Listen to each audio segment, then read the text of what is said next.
com 2 anos ela não produziu o que era esperado para 1 ano e meio, tem alguma coisa ali. Ou com 2 anos ela não produziu o que era esperado para 1 ano, então tem 1 ano ali de defasagem. E como é que os pais podem saber disso? Consultando essas tabelas. São tabelas dos marcos linguísticos do desenvolvimento infantil. Então, quando a criança não está falando, você busca um fonoaudiólogo. Esse profissional vai avaliar para entender se a sua criança de fato está quase lá, ou se a sua criança realmente tem uma questão maior. Também, se você avalia uma criança que é multilingüe, você como fonoaudiólogo, e essa avaliação é voltada para uma língua só, você não está usando o parâmetro correto, né? Você pode achar que essa criança não tem um vocabulário grande o suficiente numa língua, quando você, na verdade, deveria ter investigado a produção dela de vocabulário em todas as línguas.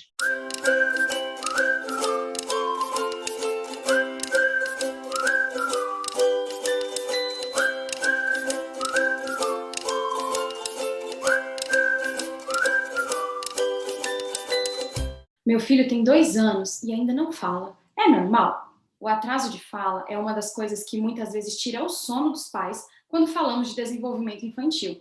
Tanto pela necessidade de se descobrir algo mais grave que esse atraso poderia indicar, quanto pela ansiedade natural que nós pais temos de ouvir aquele projetinho de gente falando sem parar. E para falar desse assunto tão importante, nós recebemos aqui hoje a presença especial da fonoaudióloga Patrícia Camardella, que vai nos explicar um pouquinho desse universo e também tirar algumas dúvidas. Oi, Patrícia, tudo bem? Se apresenta e fala um pouquinho de você. Tudo bem, Michele? Olha, é um prazer enorme estar aqui com você. Então, eu sou fonoaudióloga, eu tenho uma especialização em neurociências e eu escrevi a minha monografia sobre bilinguismo e crianças. Eu falei sobre o impacto do bilinguismo nas funções executivas, que são funções sofisticadas, cerebrais, de crianças. Então, eu sou uma apaixonada pelo bilinguismo. Antes da fonoaudiologia, eu era professora de inglês, então eu tive toda essa vivência de sala de aula particular, vendo as dificuldades de crianças, adolescentes, adultos, entendendo bastante desse mundo. E aí eu sou uma apaixonada pelo universo do multilinguismo. Que legal! Tudo a ver com o nosso canal, né? Que a gente aqui fala essa criação bilíngue, essa coisa super importante. O vídeo de hoje não vai ser só sobre bilinguismo, a gente vai falar um pouquinho sobre a fala e o atraso de fala, porque afinal de contas é um assunto que muita mãe e muito pai, como já foi dito, tem muita preocupação com relação a isso. Então, a gente vai conversar um pouquinho sobre essa situação. Eu já citei aqui no primeiro vídeo, lá no comecinho do canal, a respeito de um atraso de fala que a Tina teve. Ainda tem algumas sequelas disso até hoje, mas nunca fomos numa fono. Então, é bom que a gente converse um pouco sobre isso para esclarecer tantas dúvidas que possam ter também em outras famílias. A primeira pergunta que eu tenho para fazer para você é sobre essa questão da idade em que se deve começar a falar. Eu queria saber se existe mesmo essa coisa de cada criança tem seu tempo.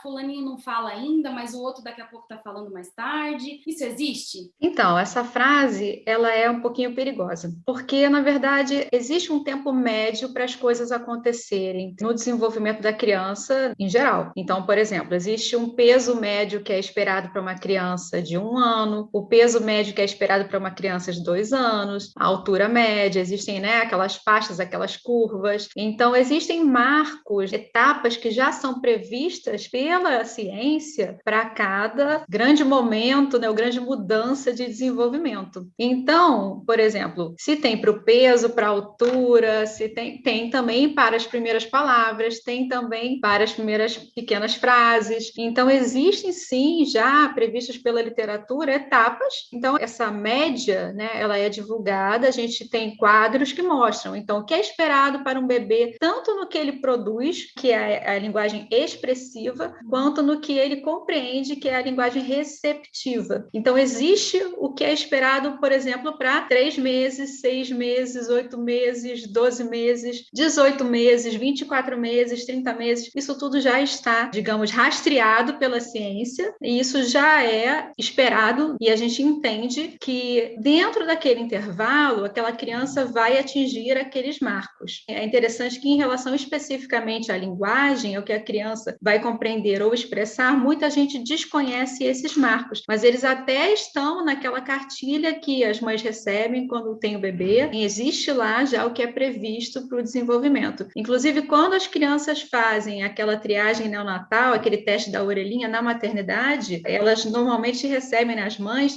essa instrução. Claro que é um momento que está com muita coisa na cabeça, né? Enfim, mas naquele momento elas recebem esse aviso que não basta passar no teste, a criança tem que ter esse acompanhamento desses marcos e qualquer diferença do que está ali, um profissional de saúde deve ser acionado. A princípio, o pediatra, mas falando de linguagem, a gente tem que buscar um fonoaudiólogo. Isso é tão complicado, né? Porque eu penso assim, você falar, a mãe, o pai, né? Quando tem esse teste, eles recebem essa instrução. Mas, por exemplo, eu, nas minhas 2 gestações, eu realmente não me lembro de uma instrução muito clara com relação a isso. E foram em países diferentes, né? Então, assim, essa situação às vezes não é tão clara para a mãe que acaba Exatamente. a mãe, né? É porque normalmente o profissional de saúde que acompanha os primeiros meses, né, os primeiros anos das crianças, né, é o pediatra. Então, normalmente a gente teria que ter do pediatra esse acompanhamento. O ideal seria que o pediatra falasse um pouco mais sobre isso para poder direcionar essas mães para essa ajuda. Acontece que esse nosso campo, né, a fonoaudiologia, é um campo, é uma área muito recente, né, não tem nem 50 anos. Então, por ser uma área de conhecimento, né, que é a ciência da comunicação tão recente, o que acontece? Alguns profissionais que têm uma formação mais antiga, eles não direcionam tanto os familiares e as mães principalmente para essa ajuda do fonoaudiólogo, por desconhecimento mesmo, né? E eles acabam dando uma instrução mais voltada para a espera, para aguardar. Então, o que a gente ouve frequentemente, né, dos pais olha, mas o que me falaram era para eu esperar até 2 anos, para esperar até 3 anos, para depois buscar ajuda. Mas, como somos uma área que é especializada nisso, né, na ciência da comunicação, a gente já vê nos estudos novos que quanto antes a gente fizer uma intervenção, mais fácil é a criança mudar redes neurais. Então, a criança tem um cérebro que a gente chama mais plástico, que essa plasticidade, que é chamada neuroplasticidade, é a capacidade que o cérebro tem de se modificar até certo ponto. Quanto mais cedo, é um cérebro que tem mais chances de se reorganizar e de se reabilitar caso ele tenha alguma propensão a algum distúrbio. Até certo ponto, né? A gente sabe que as crianças que nascem com determinadas patologias, elas não conseguem, às vezes, mudanças totais, mas elas conseguem grandes mudanças, sim, você fazendo uma intervenção bem cedo. Quanto mais cedo, melhor. Então, a ideia é que os profissionais de saúde, outros profissionais, e principalmente médicos, conheçam mais o trabalho da fonoaudiologia, porque pelo desconhecimento, eles acabam não indicando os pais para esse trabalho específico. E, na verdade, a família fica muito em contato somente com o pediatra. Mas já está vindo, assim, uma geração, né, de médicos, de pediatras que já monitoram, tanto no Brasil quanto em outros países, que já olham para esses marcos e falam, peraí, seu filho está com 1 ano e meio, ainda não começou a falar nada, então vamos aguardar tanto e daqui a pouco a gente já vai buscar ajuda, então você já vai procurar uma fonoaudióloga. Então, eu já ouço isso de famílias ao redor do mundo. É bom tocar nesse assunto com relação à questão dos pais, né, do que fazer, porque eu vejo muito o nosso caso, assim, o meu caso específico, como mãe de primeira viagem, no caso da Tina. Como que a gente pode identificar? Porque eu tive uma situação nas mãos que eu hoje, olhando para trás, eu não tinha a mínima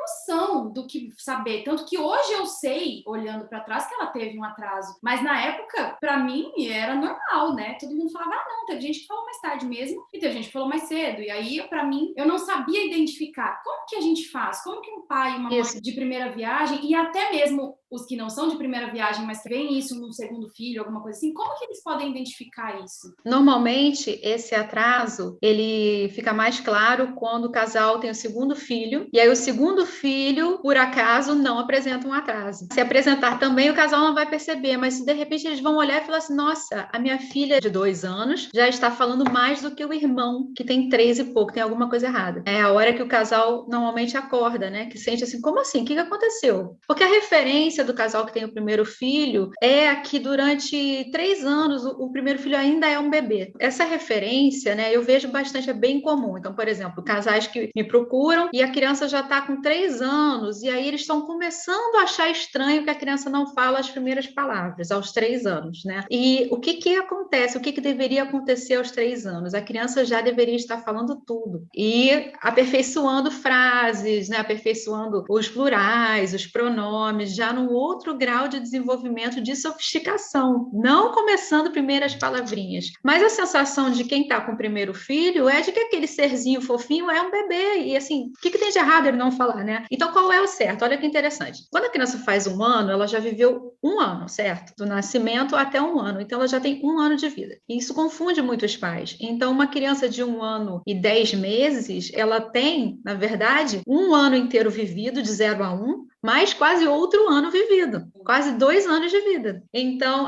ele tem 1 aninho só. Não, ele não tem 1 ano e 10 meses, ele não tem 1 aninho, ele já tem 1 ano inteiro mais 10 meses de vida, já são quase 2 anos. O parâmetro já tem que mudar, né? Tem que mudar. Então, assim, o que a gente espera? É bem fácil de associar. 1 ano, você pensa em uma palavrinha de cada vez, palavrinhas soltas. Mesmo que seja uma palavrinha, um pedaço de uma palavra. Não precisa ser uma palavra falada perfeitamente, um pedacinho, mas é aquela palavra que é sempre usada para representar aquilo. Se a criança chamar o cachorro de au-au, aquilo é uma palavra, não tem problema. Mas desde que ele use no contexto certo, não é apontar para a parede e falar au-au. Na verdade, chama o au-au e aparece o au-au, ele sabe o que é, ele usa aquilo para se referir àquele animal. Então, 1 ano, palavrinhas soltas, pensa em uma palavra de cada vez. 2 anos, você já pensa em 2 palavras de cada vez. Então, a criança já começa, quer mais, quer naná, não quer. Então, já montar como se fosse o que vai ser o início de uma frase, né? E daí, algumas crianças com 2 anos, e aí pensa o seguinte, 2 anos e 10 meses já é quase 3 anos. 2 anos e 10 meses já estão montando frases de 3 palavras. E aí, entra nos 3 anos, as frases já estão prontas. E começa a melhorar também o que a gente chama de inteligibilidade da fala, que é a clareza com que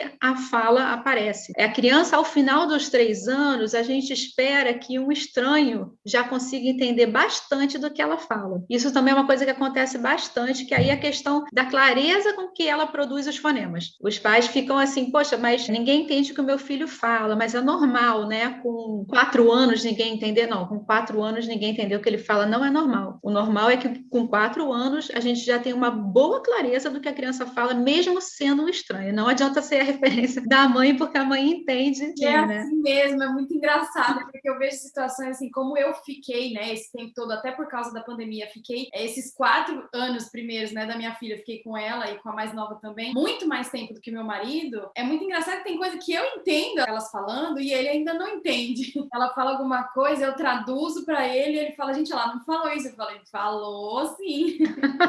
Ela falou isso, falou, né? Tradutora oficial, né? Intérprete, né? As pessoas normalmente, se não vier um outro filho, a referência começa a vir mesmo para algumas pessoas assim bem tardiamente. Os pediatras costumam assim, com 3 anos aí eles já indicam, né, para fono, mas como eu tô falando, com 1 ano a gente já tem expectativas, né? Com 1 ano a gente espera que a criança produza palavrinhas, uma de cada vez, soltas, né? Sem ser numa frase. E aí, quando chega 1 ano e meio, ela não produziu o que era esperado para 1 ano, você já pensa, opa, já tem alguma coisa ali. Com 2 anos, ela não produziu o que era esperado para 1 ano e meio, tem alguma coisa ali. Ou, com 2 anos, ela não produziu o que era esperado para 1 ano, então tem 1 ano ali de defasagem. E como é que os pais podem saber disso? Consultando essas tabelas. São tabelas dos marcos linguísticos do desenvolvimento infantil. E essas tabelas a gente consegue encontrar no Google, por exemplo? Consegue sim. E assim, as fonoaudiólogas em geral têm, né, alguma referência no perfil de Instagram, no site, conseguem sim, tem livros, né? Tem o livro da Ju Trentini, que tem as tabelas também. Então, tem muitas referências por aí para que os pais consultem. E aí, então, assim, desconfiando, então, desse atraso, né, de fala,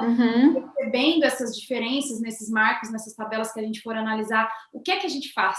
Aí a gente busca uma avaliação. Assim como a gente busca quando está muito congestionado, você busca um otorrino, quando você está com dor de dente, você busca o dentista. Então, quando a criança não está falando, você busca um fonoaudiólogo. Esse profissional vai avaliar para entender se a sua criança de fato está quase lá, ou se a sua criança realmente tem uma questão maior. Porque o grande problema, Michele, é justamente por não ter essa referência referência, às vezes a criança tem um problema, tem um quadro que vai ser mais complexo, né, de ser conduzido, de ser tratado, e os pais não têm essa vivência de reconhecer isso, assim como não tem essa vivência de reconhecer se era esperado falar ou não, se com 3 anos ainda é um bebezinho. Essa referência as famílias não têm, nem tem que ter. Não estou falando que eles têm que, né, nascer com essa referência. Eu sempre falo, poxa, a criança não vem com manual de instruções, né? A gente tem que buscar esse conhecimento, pelo menos de referências, né, de peso, de altura. Todos os pais sabem se o filho está ou não está no peso adequado. Todo mundo tem referência sobre isso e tem que ter esse conhecimento também do que é o esperado para cada faixa etária. Então, é importante que a gente divulgue isso. Eu acho que é mais uma questão de divulgação mesmo e de conscientização de que quanto antes a gente agir, né, a gente consegue melhor expectativa para aquele quadro melhorar. Então, se a gente tem uma criança, vamos supor, de 2 anos, ela ainda não fala, pode ser que ela apenas precise de uma estimulação diferente na forma de brincar, de conversar. Às vezes uma criança que fica muito sozinha, fica muito na tela, ou então não conversam com ela em casa, brinca sem conversa, uma brincadeira muito pobre linguisticamente, porque quem passa a língua para a criança é o adulto. A língua não brota da gente. O que tem na gente é o potencial. Eu não queria te interromper, mas é porque você fala isso, assim, eu vejo coisas que eu fazia e que é muito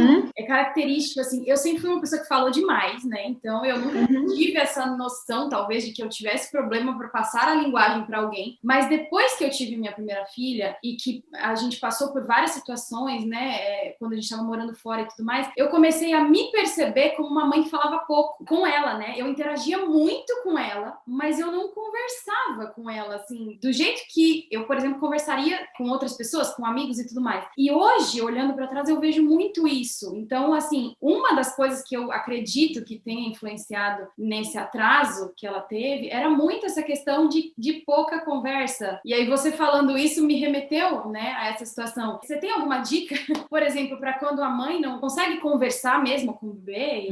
Exato. Eu sempre falo que a saúde da mãe é muito importante, né? Primeiro, porque a mulher é muito bombardeada hormonalmente, né, depois do nascimento do bebê, então é uma fase muito difícil, muitas mulheres têm depressão pós-parto, a vida muda muito. Acho que agora todo mundo está vivendo esse isolamento, mas que antes só as mulheres viviam quando tinham bebê, né? Agora está todo mundo sentindo na pandemia o que é você ficar isolado, né? Até quem não teve essa experiência. Então, esse isolamento, ele mexe muito com a mulher e é muito comum que as mulheres falem assim, poxa, eu não converso com meu filho, eu vou falar o quê para ele? Ele não entende. E aí eu falo, mas é justamente isso, ele não entende, mas a língua que ele vai falar é a língua que for apresentada a ele. Quanto mais você mostrar essa língua para ele, quanto mais você oferecer para ele um pouquinho de cada coisa que tem no mundo, é você que vai colocar a nossa vida, né, de humanos aqui, que conversam, que tem a língua, né, e a linguagem, na verdade, ela é maior do que a língua, né? A linguagem, ela compõe todas as formas em que a gente se comunica, né? Se a gente se comunica com o corpo, com o rosto, com os gestos, né? Se eu faço assim, quando a gente se comunica, a linguagem é ampla, mas isso aqui não tem sentido nenhum para alguém que não sabe o que isso significa. É a gente que vai ensinar o que é isso aqui,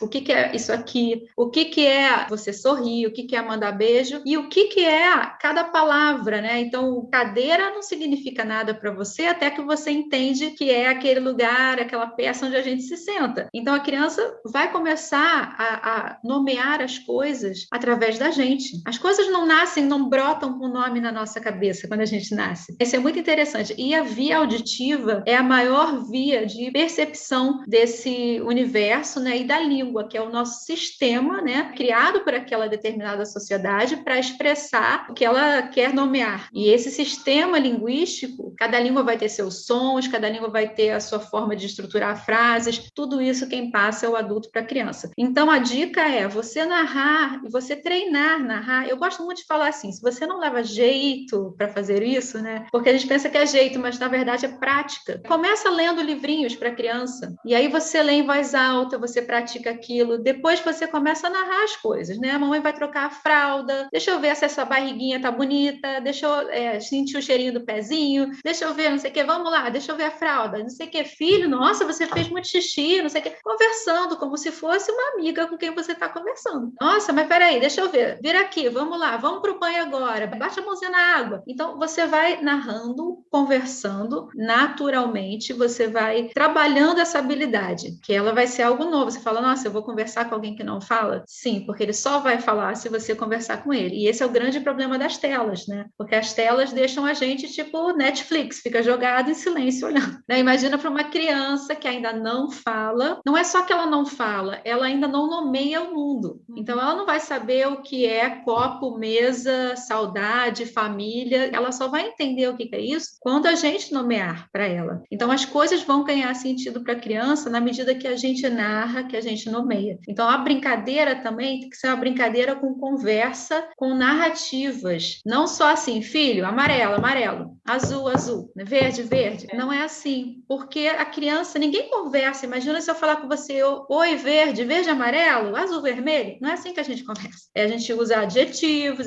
então assim, nossa, como você tá bonita hoje, que legal, como é que foi a festa? Então a gente conversa sobre as coisas de uma maneira muito mais abrangente do que falar só nomezinhos de objetos. Antes da próxima pergunta, é um comentário sobre isso que você falou, dessa questão de simplesmente ensinar, né, para criança. Eu sempre ensinei, né, essas coisas que tem aqui na parede, eu sempre falo, e foi até uma das primeiras coisas que a gente colocou no canal, sobre a forma como as meninas aprenderam e tudo mais. Quem olha, às vezes, sem entender o contexto, pode achar que é justamente isso, né? A criança vai ali, ela vai ver scared, então ela vai saber que é assustado, e aí ela vai falar as palavrinhas de acordo com a figura. Mas não é só isso, porque eu acho que existe o lado importante de você ensinar palavras para as crianças, mas eu entendo que isso tem que ter sentido, senão para a criança aquilo vai ficar, né? Tipo assim, ok. Entendo exatamente isso, entendo exatamente o que você está falando, Michele. Você está falando que, assim, a gente precisa ensinar principalmente a criança a nomear emoções, né? Porque ela não sabe o que ela está sentindo. Se ela está com sono, ela chora. Se ela está com fome, ela chora. A gente aprende ao longo da nossa vida a reconhecer os nossos incômodos, né? E a gente nomeia, né? Até a gente briga que os homens não nomeiam tantos incômodos, né? Que a gente quer conversar mais, as mulheres, e fala assim, puxa, mas ele não fala comigo. Não é uma queixa comum entre as mulheres? Culturalmente, até as mulheres são mais treinadas a nomear e reconhecer sentimentos e sensações. Só que a gente quer construir um mundo melhor, onde as pessoas todas consigam, né, nomear os seus sentimentos e falar sobre elas. Então, a gente quer que as crianças também saibam. Primeiro que elas não têm como saber. A gente tem que lembrar que a criança não nasce com uma língua pronta na mente dela. Ela não tem nem essa conversa interna que a gente tem, aquela conversa assim, eu tenho que levar esse copo para a cozinha, porque depois eu tenho que ligar para fulano. A criança não tem essa conversa interna. Inclusive, é o seguinte, uma criança que não ouve, né, que tem uma surdez profunda, ela não vai ter língua nenhuma se ela não for apresentada urgentemente a uma língua. E durante uma faixa etária específica, Michele, depois de certa idade, esse período, né, essa janela que a gente chama de oportunidade, que é o momento que o cérebro está mais pronto para receber aquilo, tem um momento que é como se fosse um portal que se fecha. Então, se durante a infância, né, a criança não recebeu uma língua, vamos supor uma criança que foi jogada no meio da selva e foi criada por macacos. Essa criança não desenvolve depois, não vai mais aprender a falar, não vai desenvolver a linguagem que é maior, né? Esse sistema todo, como a gente se comunica, não desenvolve mais. Então, não é uma coisa que você escolhe a época da vida em que você desenvolve a linguagem, não. Essa linguagem tem que ser desenvolvida nesses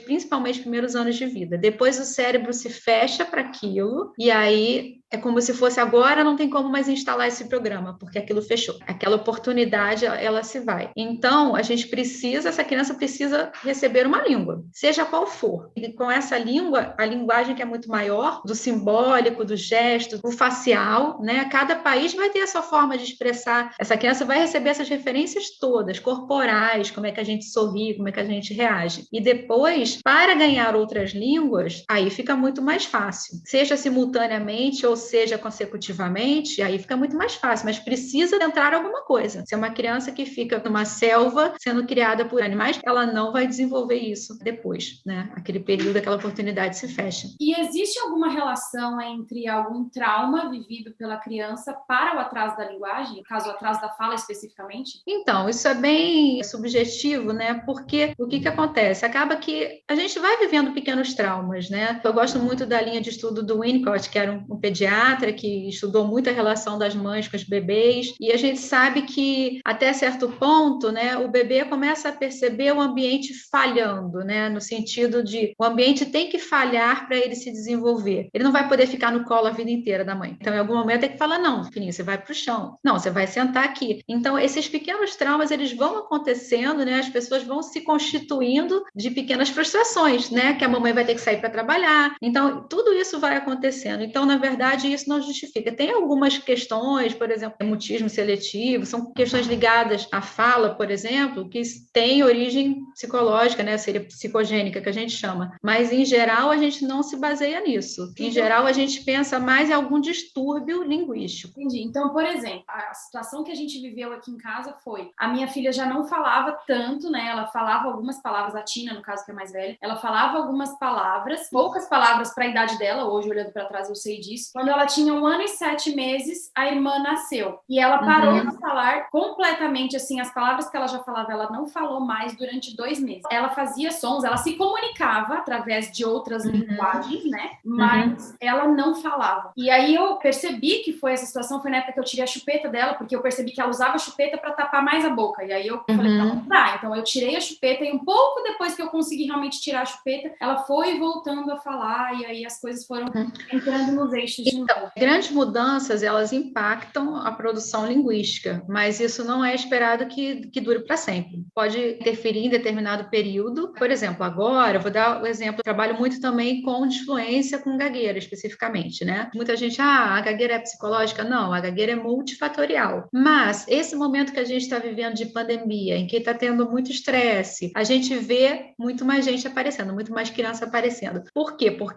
conta da briga que gerou a gagueira, não, mas se ela tinha uma predisposição genética, aquilo virou um gatilho. Então, de repente, tem uma predisposição e por conta desse outro fator que entrou, aí vem os fatores conjugados. A gente percebe que existe algum impacto, mas não é esperado que aquilo dure muito tempo, não. Tem como determinar algum? Mas é um grande impacto, né, na vida de uma criança, o nascimento de um irmãozinho, de uma irmãzinha, né? É um dos momentos em que o ambiente, entre aspas, falha. Caramba, eu não sou o rei da casa, né? Acontece isso. Mas, de qualquer forma, isso não pode ser uma justificativa, assim, para a gente pensar, foi isso e deixa para lá. Não. Tem que ver o que acontece depois disso, né? É algo temporário, uma mudança temporária, mudança de país, mudança de rotina, mudança de escola, tudo isso impacta, claro, a criança. A gente pode sentir que a criança não rende tanto depois daquela mudança, de alguma forma, a performance dela linguística, alguma coisa vai perder, né? Ela não vai conseguir produzir tanto alguma coisa, tudo bem, mas até determinado ponto, mas se aquilo persiste, tem algo maior ali por trás. E existe alguma forma de determinar algum prazo, sei lá, máximo, assim, que você pode falar, não, realmente isso daí durou e passou e tá tudo bem? Eu gosto muito de pensar em 3 meses, em 6 meses, esses prazos, assim, 3 meses para alguma coisa, no máximo 6 meses para alguma coisa, porque já é muito tempo. Se você pensar 6 meses numa criança de 1 ano, é metade da vida dela. Você tem que ter sempre essa referência de, também acontece muito, né, no caso da gagueira, mas me pediram para esperar, tal, não sei o quê, e a pessoa espera 1 ano e meio. Não é para esperar 1 ano e meio, é no máximo 6 meses. Então, é importante que se busque ajuda antes disso, né? Pensem em 3 meses, em 3 meses isso não mudou? Peraí. Então é legal procurar um profissional. No nosso canal, sendo sobre criação bilíngue, a gente não poderia deixar, né, de perguntar sobre essa questão, se existe relação entre o atraso de fala e o bilinguismo. Dentro do mundo do bilinguismo, eu acho que é importante pontuar isso. A gente fala muito, né, que o bilinguismo não causa atrasos de linguagem, que se fosse assim, crianças monolíngues não teriam atraso. Se a culpa é do bilinguismo, então uma criança que fala uma língua só nunca teria atraso. E não é o que acontece. É normal que as crianças tenham atraso, aparece muito, né, no consultório o tempo todo. Mas o que acontece? A gente pensa que o bilinguismo, ele não causa atraso, mas isso não impede que uma criança tenha atraso sendo bilíngue ou não. Então eu gosto de pontuar isso, porque os pais acabam se confundindo, assim,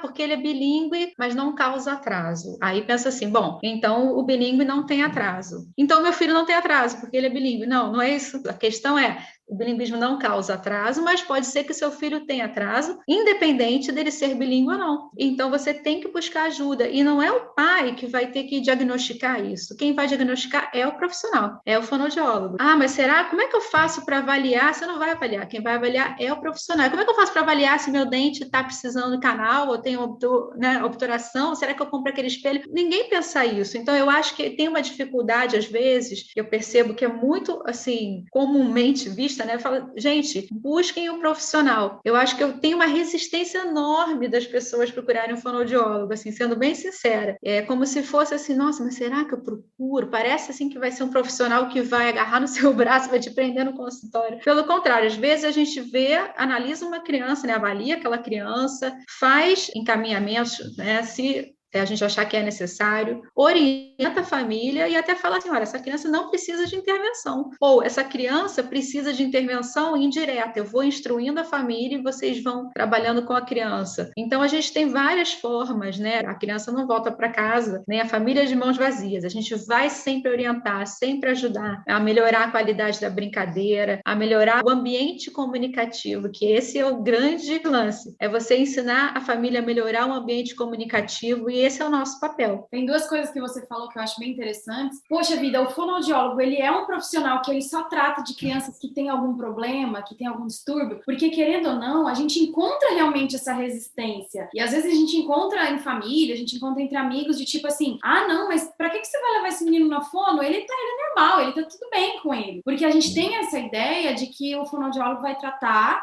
ou vai intervir, né, fazer algum tipo de intervenção só com uma criança que seja autista, que seja... Preconceito, né? Assim, Mas existe isso, infelizmente existe. E, na verdade, o bom é que quanto mais divulgação a gente faz sobre o assunto, mais se torna compreensível de que não, né, realmente é um profissional, como qualquer outro, que tem uma especialização naquele assunto. Então, é muito válido, né, a gente sempre procurar e conversar e consultar. Exatamente isso, Michele. Eu tenho que agradecer muito você falar isso, porque é isso, sabe? A gente precisa muito romper com esses preconceitos. É muito comum, olha, eu ouço isso quase todo dia. Assim, é engraçado como a mulher é sempre mais conectada, né? Justamente pela vivência, pela gestação, por todo esse momento, né? Puerpério e tudo mais. Todo esse vínculo faz com que a mulher perceba muitas vezes sinais antes das outras pessoas da família. Então é muito comum a gente ir no consultório, né? Eu recebo muitos casais, aí a esposa fala, eu tô vindo, mas ele não acha que tenha nada demais. E aí eu sempre falo, né, é muito delicado, você, principalmente quando você tá ali perante a outra pessoa que acha que aquela consulta é totalmente desnecessária, e aí eu falo assim, olha, então, você tem razão, né, de pensar em tudo que a criança faz e que você tá vendo que essa criança tem tantos potenciais e tá tão desenvolvida em várias áreas, mas vamos olhar também para a área da linguagem, né? Será que essa criança tá conseguindo, porque às vezes a criança está muito bem em outras áreas e aquela da linguagem já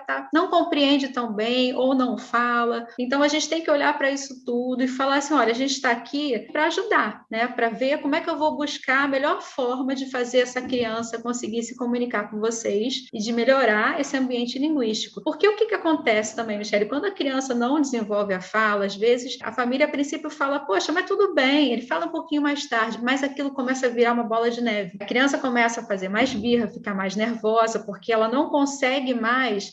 Durante um bom tempo, eles são danadinhos, né? Eles conseguem, assim, se virar subindo e pegando, empurrando ou puxando os pais, né, para que façam o que eles querem. Então, puxa para o lugar, pega a coisa, leva até... Mas chega uma hora que isso não basta. Eles começam a querer coisas mais específicas, eles não têm recursos para explicar o que eles querem. Aí acontece aquela coisa, filho, você quer isso? Você quer isso? A criança não para de chorar. E você mostrando um por um, é esse aqui, e não consegue, porque é alguma coisa que não está conseguindo ser dita. Então, a gente precisa evitar isso. Sim, eu vejo muito essa situação. Até hoje eu passo momentos assim com a minha mais velha, em que algumas coisas específicas, às vezes ela quer falar e ela simplesmente não fala, e aí ela começa a chorar, e eu tenho que falar pra ela, você tem que se acalmar, você tem que falar. Então, quando eu percebo que eu entendo o que é que ela queria dizer e não disse, né, e chorou, aí eu falo pra ela, eu repito pra ela várias vezes o que é. Eu não fico pedindo pra ela repetir, porque eu acho que no momento às vezes não cabe. Não, você dá um modelo, né? Para que ela, da próxima vez que ela acontecer isso, ou que ela sentir daquela forma, que ela, enfim, que ela precisar falar aquilo, que ela consiga falar. Porque eu sei que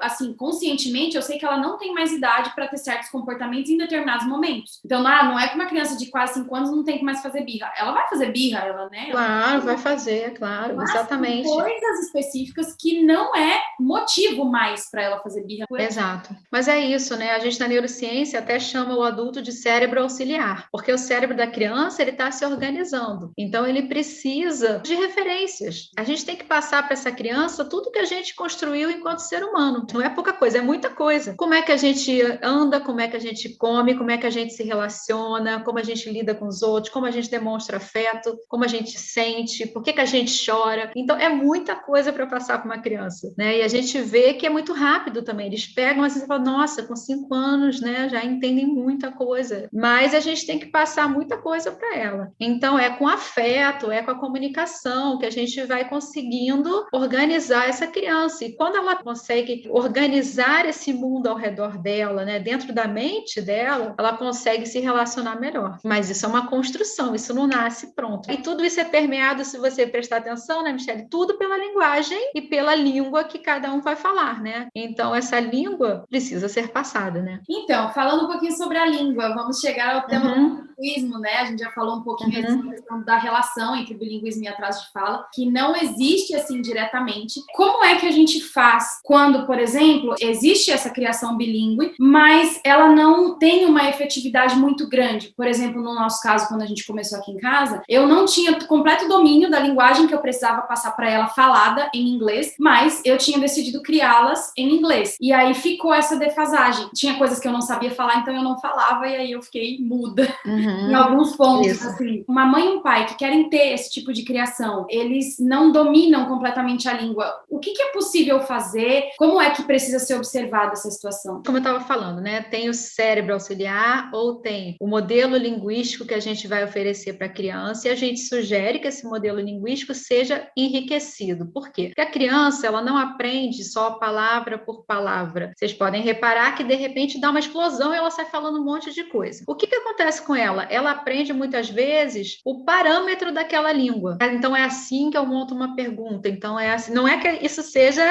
consciente, né? É assim que eu monto uma pergunta em português. A criança não pensa isso, claro. Ela está adquirindo aquela língua, né? Ela não está aprendendo, sendo ensinada, ela está adquirindo. Ela vai rastreando o ambiente, percebendo como é que as pessoas expressam uma pergunta, como é que, né? Tudo sem, claro, ter isso consciente. Então, o ideal é que a gente ofereça para ela um padrão. Então, quando você fala uma língua, você tem que oferecer para a criança um modelo consistente. Quando você fala a língua plenamente, esse modelo ele é mais consistente, porque ela percebe que em todas as ocasiões foi aquela forma de pronúncia, foi aquele tipo de estrutura. Então, é mais fácil o cérebro da criança rastrear. Imagina um código de barra que é instável. Aquela maquininha não rastreia. Então, quando você tem um modelo estável, consistente da língua, aquela estrutura sempre se apresenta de determinada forma, porque você sabe produzir aquela estrutura. Porque quando a gente não sabe, né, assim, uma hora você não sabe usar do or does, uma hora a coisa falha. Mas se você sabe usar aquilo vai aparecer consistentemente. A criança vai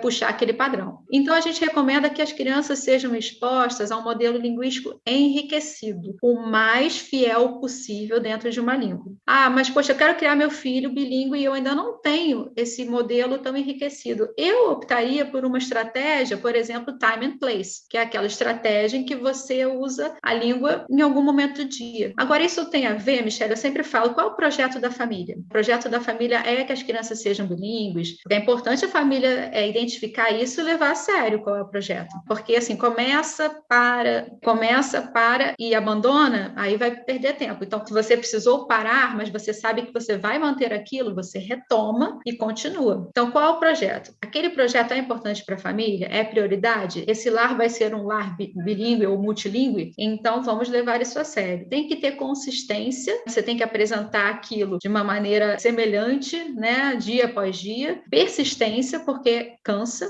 né? Tem hora que você fala, nossa, que trabalheira que dá fazer isso, mas tem que ter, porque se for um projeto, você está escolhendo algo sério ali para a vida de vocês. E eu acho que eu optaria para tentar não passar o dia inteiro falando uma língua que eu não domino. Por quê? Porque aí eu posso oferecer um modelo mais enriquecido da minha língua mãe para aquela criança, e numa faixazinha do dia, num momentozinho, eu passo um pouco da outra língua que eu quero que a criança comece a se aprimorar. Eu conheço muitos casos de famílias que começaram, os pais não dominavam também o idioma, e depois eles foram se aprimorando, porque a gente sabe, né, que a prática faz a gente melhorar, então você vai ganhando e vai se aprimorando também naquela língua. Mas, como a gente tem que trabalhar com essa janela do cérebro, né, de oportunidade, nesse primeiro momento, a gente tenta oferecer o melhor de cada coisa para a criança. É a mesma coisa, eu acho, com o modelo linguístico. Então, eu tentaria optar por um modelo que não tomasse o meu dia inteiro de uma língua que eu não domino. Porque eu acho que isso também gera um pouco de cansaço e frustração, porque você quer poder falar plenamente com a criança e não consegue, né, Michelle? Então, eu lembro que eu passei por situações assim, quando a Tina teve esse atraso de fala, esse momento em que ela parou de falar depois que a irmã nasceu, eu ainda falava português em casa, né? Eu falava português com ela, então, teoricamente, não tinha nada a ver. Teoricamente, não, minto, não é teoricamente, é com certeza não tinha nada a ver com bilinguismo, porque eu falava em português com ela. Quando ela voltou a falar, eu percebi que ela se interessou sozinha e ver uma criancinha falando inglês com a mãe, ela começou a falar inglês comigo, repetiu uma palavrinha ou outra que ela ouviu. E isso despertou em mim e falou, não, então agora é isso mesmo que eu vou fazer, eu vou desenvolver o inglês nela dessa forma. Então eu comecei a partir daí a falar inglês com ela. Eu já falava um inglês mais fluente, né, nesse momento, só que não era um inglês de maternidade. Tem gente que pode não ter noção, mas é muito diferente. Então era nesses momentos em que eu precisava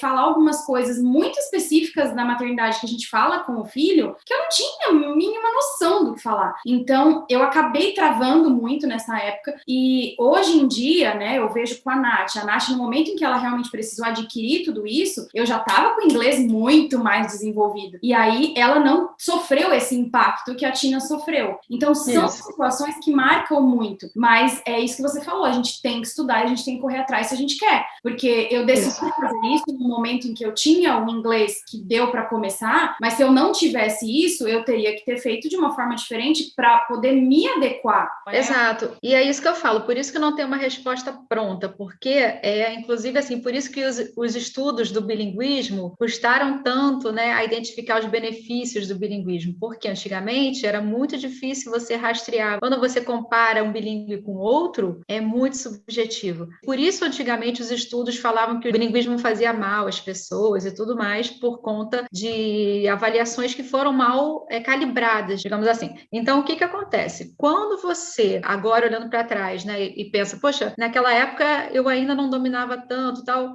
e hoje em dia você faria como? Se eu tivesse hoje em dia que fazer de novo, se eu não tivesse tanto controle, eu não teria me cobrado falar o dia inteiro aquela língua para a criança, eu teria feito um pedacinho do dia, você apresentando aos poucos, porque acabou que aquilo acarretava um sofrimento em você, né? E na criança, um déficit, né? Você não conseguia passar tudo o que você queria. E eu acho que é até legal a gente colocar, porque não para esse vídeo, porque eu acho que ele vai ficar bem longo, mas até legal a gente bolar uma ideia de um outro vídeo que explica, às vezes, os tipos de bilinguismo, porque, querendo ou não, eu aqui em casa a gente usa o POL, né? Que é eu falo com elas em inglês, meu marido fala em português, e agora elas estão indo para a escola falando português. Então, é uma pessoa, uma linguagem e tal. Esse é o método que eu já apresentei aqui no canal. Mas existem muitos métodos, então alguém que tenha vontade de fazer criação, é bom que a gente, às vezes, divulgue e também a pessoa pesquisa sobre isso. Existe o mixto, né? Que você pode falar misturando as línguas, só que a criança, mas vai se confundir? Não vai se confundir. O mais importante é pensar qual é o projeto da família,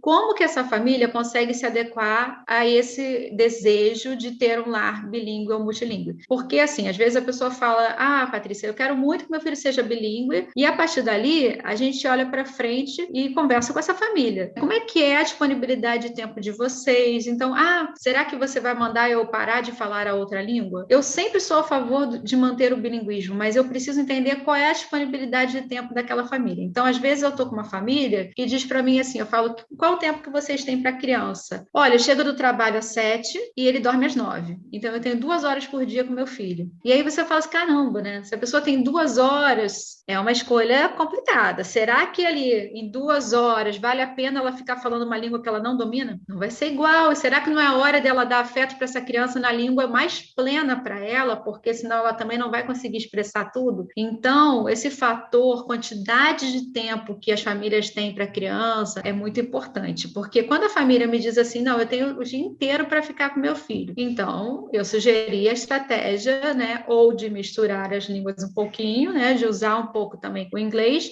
ou de, em determinado horário do dia, falar o inglês, né? Isso eu acho que é bem legal esse método, a gente pode fazer um vídeo só sobre isso também, mas é bem legal esse método do time and place, porque, por exemplo, uma família que trabalha, mãe e pai trabalham o dia inteiro, por exemplo, mas estão em casa no fim de semana, eles podem optar por falar o outro idioma só no fim de semana, e a criança vai associar. Eu acho que tem muito essa característica de que as pessoas acreditam que a criança vai ficar louca, né, se ela presenciar esse tipo de coisa. E não, gente, as crianças, elas são muito maleáveis. Exato. Pelas meninas, pelo ambiente da escola, elas começaram a ir para a escola esse ano, e elas são muito maleáveis com tudo, assim, é muito impressionante isso. E toda criança tem isso, né? Salvo aqueles distúrbios que mudam alguma coisa, mas mesmo as crianças com distúrbio, elas têm isso em determinado grau, que é preciso, né, o profissional é preciso encontrar e trabalhar. Exato. É impressionante a velocidade com que elas ganham, né? Eu atendo uma criança que está em Londres e ela está sendo alfabetizada, só que aqui ela perdeu, né, o ano da pandemia, então ela não teve, né, o primeiro ano de alfabetização no Brasil. Chegou lá e entrou no segundo ano. Então a gente está fazendo um trabalho específico para aprendizagem, né, de consciência fonológica, dos sons do inglês e tudo mais, para ela conseguir acompanhar. E aí ela já fala, ela está lá há menos de um ano, ela já está falando tão bem. Assim, o inglês dela já está nascida e criada em Londres, sabe? Assim, só que ela está lá há menos de um ano, né? Então eu vou acompanhando esses casos, né, para justamente a gente monitorar alguma dificuldade quando os pais, né, me procuram, na verdade, é porque já apareceu alguma coisa, né, eles estão preocupados, aí eu tenho que fazer uma avaliação tal, e vou monitorando. Às vezes é algo assim, uma vez por mês a gente faz um encontro para ver como é que tá, e aí dá um tempo a gente reavalia, né, tem instrumentos que a gente usa na fonoaudiologia para reavaliar. Eu já uso alguns instrumentos, né, lá de fora, alguns protocolos, né, de avaliações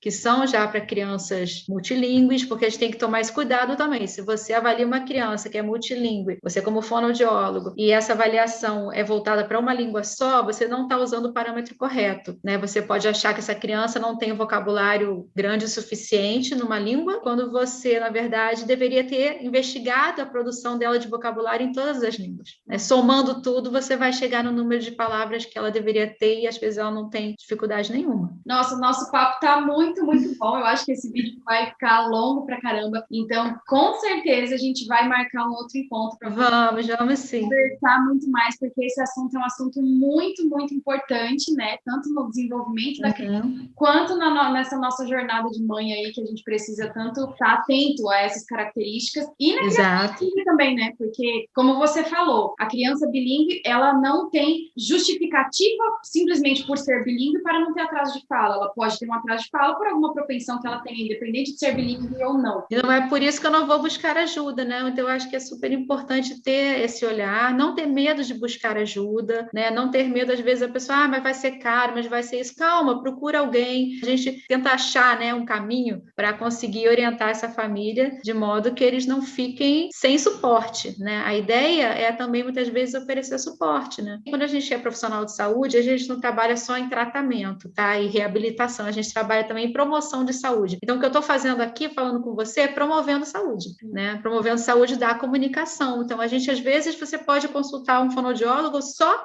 para tirar dúvidas sobre como você pode estimular a linguagem da maneira correta. Você não precisa esperar um problema necessariamente acontecer para buscar ajuda. Então, não tenham medo da gente. Nossa, muito bom esse nosso papo, muito bom isso que você falou agora. E eu acho que é isso, o objetivo desse vídeo é justamente da gente esclarecer um pouquinho sobre essa questão do atraso de fala, sobre essa questão do bilinguismo também, que é tão importante aqui no canal, e deixar aí, a gente vai deixar todos os contatos possíveis aí da Patrícia, o Instagram dela, para o pessoal que quiser entrar em contato, que quiser seguir, quiser estar sempre acompanhando, porque ela sempre posta as coisas bem legais aí para poder ajudar os pais, né, que precisam. E é isso aí, pessoal. Se vocês gostaram desse vídeo, querem mais vídeos dessa forma, que são tão legais, tão importantes, não esquece de deixar seu like, de se inscrever no canal e de ativar o sininho das notificações para não perder nada do que a gente posta aqui para vocês. E pode mandar aí um recadinho final, um abraço, um beijo para todo mundo, Patrícia. Foi um prazer, obrigada pelo convite, adorei o nosso papo. Eu eu acho que quanto mais a gente conversar, melhor para todo mundo, né? Eu acho que a gente está lidando com um momento em que a internet tem essa chance de banhar todo mundo com informação, então buscar conhecimento, não ter medo de buscar ajuda, entender que às vezes aquela ajuda que vem cedo pode trazer mais benefícios, né? Diminuir as complicações futuras. Então, prevenir é sempre melhor do que remediar, né? Com